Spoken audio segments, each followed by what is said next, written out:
que dans la mesure où l'Union ne l'a pas fait. Donc, il y a une forme de, de progressivité dans ce qui relève du domaine européen et ce qui est résiduel et relève du domaine des États. Alors, il y a des niveaux d'harmonisation très différents selon les domaines. On a parlé du transport routier. C'est un domaine extrêmement harmonisé dans lequel des règlements s'appliquent directement dans chacun des États. Au contraire, si on prend l'exemple de la sécurité routière, nous n'avons que des directives avec une harmonisation minimale sur la délivrance des permis de conduire.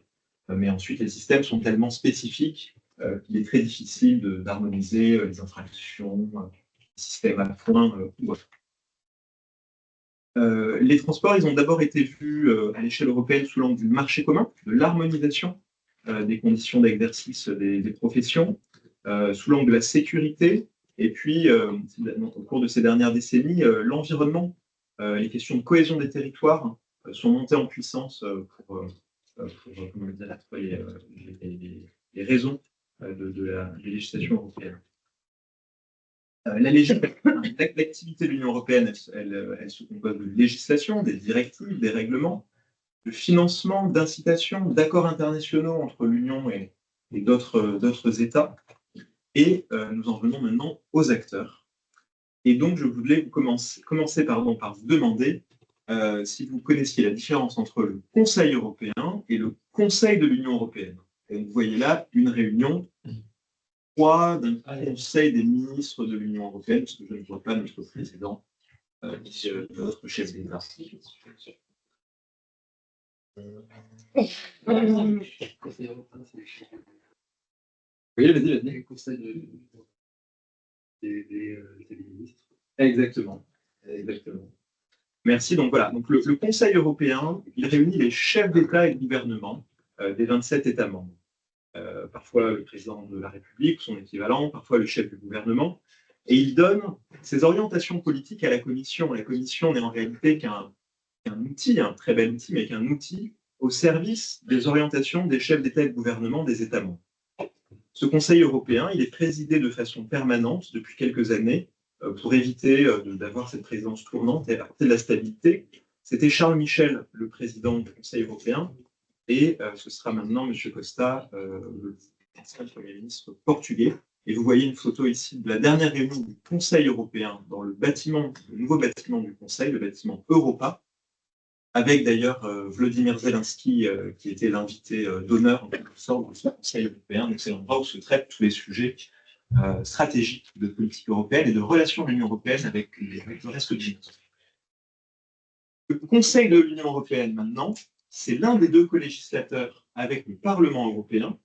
Il se réunit en fait au niveau des ministres, donc les ministres des Transports quand il s'agit d'adopter une directive ou un règlement sur les transports, d'autres ministres selon les sujets. Et sa présidence est tournante. Elle change tous les 6 mois. En ce moment, il est présidé par la Hongrie. Auparavant, c'était l'Espagne. Ensuite, ce sera la Pologne, puis le Danemark. Comment le Conseil fonctionne-t-il ? Il adopte les propositions au niveau des ministres, mais avant cela, les ambassadeurs des États, les représentants permanents ou leurs adjoints se sont réunis pour également adopter une version préliminaire des propositions. Et avant cela encore, les groupes de travail, les comités composés d'experts, entre guillemets, des gouvernements nationaux, font le travail de fond d'examen, d'amendement de toutes les positions de l'Union européenne et de toutes les propositions législatives. Et donc, c'est à ces groupes de travail que je participe, par exemple. Continuons avec le Parlement. Question, où siège le Parlement européen ? C'est très important pour la France. À Strasbourg. Donc, son siège est à Strasbourg, hein, mais pour des raisons de commodité, il se réunit souvent à Bruxelles. Mais enfin, ces séances plénières se tiennent toutes à Strasbourg, et c'est évidemment très important pour les autorités françaises. Le Parlement européen, on y reviendra un petit peu après quand on parlera de son renouvellement. Donc, je n'en parle pas trop à ce stade. Et puis, le troisième acteur clé, c'est la Commission européenne. Vous voyez ici le bâtiment vers les monts de la Commission européenne dans le quartier Schuman à Bruxelles. C'est le pouvoir exécutif, en quelque sorte, qui est la gardienne des traités, des engagements que les États ont pris librement et qui doivent maintenant respecter. Et c'est également la principale source, l'acteur qui a le quasi-monopole, pas le monopole, mais le quasi-monopole en pratique de l'initiative législative.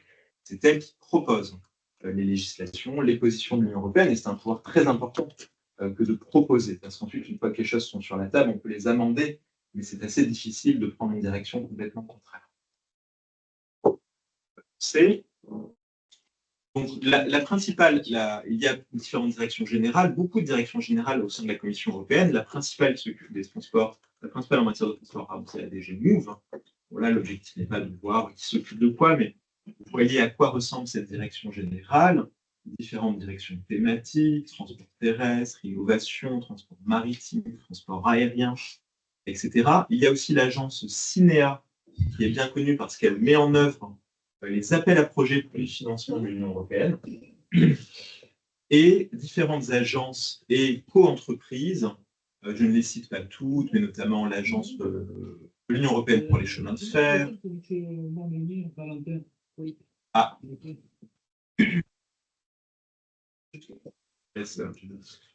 Bon, d'autres agences, donc une constellation autour de la Commission européenne.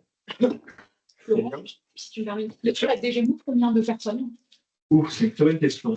Je ne suis pas si nombreux que ça, mais je ne vais pas dire de bêtises. Je sais qu'il y a 35 000 fonctionnaires européens à la Commission, tous DG confondus. Quelques centaines, je pense, mais combien de centaines, je vais regarder. Et puis, voilà, c'est plus facile maintenant de vous parler du rôle de la représentation permanente une fois qu'on a vu les différents acteurs. Je peux avancer ici que Johan. Ah, mince. Ah non, mais c'est à la fin, la représentation permanente.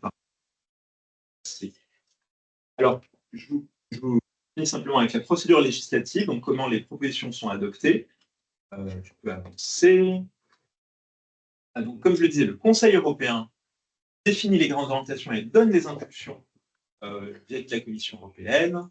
La Commission européenne propose les lois européennes, directives, règlements, décisions. Et puis ensuite, nous avons deux co-législateurs, un petit peu comme l'Assemblée nationale et le Sénat en France, finalement. Alors, les professeurs de droit européen me diront que ce n'est pas vrai. C'est une simplification.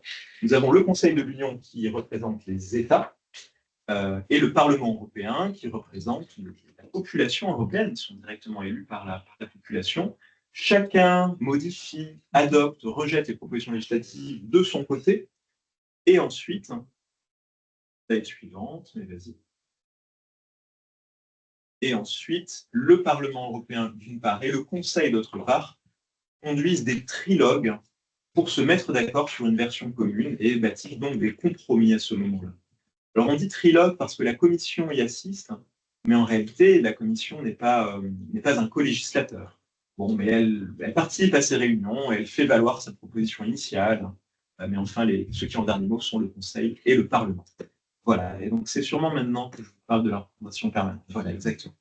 Donc la représentation permanente de la France, elle représente la France un petit peu comme une ambassade auprès d'un État, mais elle le fait auprès des institutions européennes. Elle fait la promotion des intérêts de la France, et quand je dis des intérêts de la France, ce sont ceux de l'État, mais aussi ceux de ses collectivités territoriales, de nos entreprises.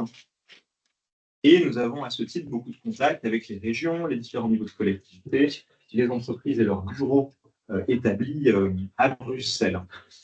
L'ambassadeur est Philippe Lévis-Costa, que vous voyez là. Le représentant permanent adjoint, c'est Cyril Piquemal, que vous voyez en bas à droite, à une réunion, je pense, du Conseil permanent. Et il y a environ 200 conseillers, comme moi, dans tous les domaines, qui sont envoyés soit par le Quai d'Orsay, soit par les ministères spécialisés en quelque sorte, comme le ministère des Transports.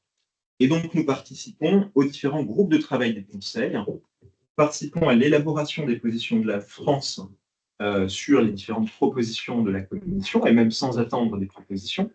Nous le faisons avec un service qui est très important, qui est le Secrétariat général pour les affaires européennes, qui est le service du Premier ministre, qui coordonne la position de la France sur les questions européennes. Nous le faisons avec les ministères. Et cette position, nous participons à son élaboration. Nous conseillons les ministères sur la bonne tactique pour arriver à nos fins. Qui pourrait nous soutenir? Que pourrions-nous donner en échange? À quel moment faut-il peut-être passer à l'élaboration d'un compromis et mettre un peu d'eau dans notre vin, car sinon nous n'arriverons à rien.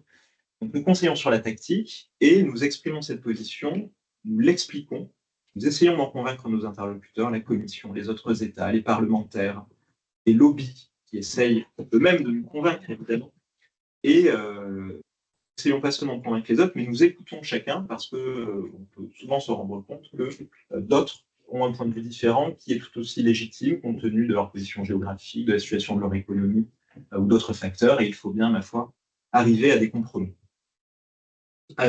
Voilà. Et donc, c'est ça. Donc voilà, par exemple, une photo du groupe de travail transport terrestre du Conseil, c'était sous présidence espagnole. Je suis là à côté de mon collègue finlandais, n'est-ce pas, et de ma collègue allemande. Vous pouvez essayer de deviner les nationalités des uns et des autres. Ça ne fonctionne pas tout. Voilà. Donc voilà pour les rappels, disons, sur le fonctionnement des institutions européennes. On vient maintenant aux enjeux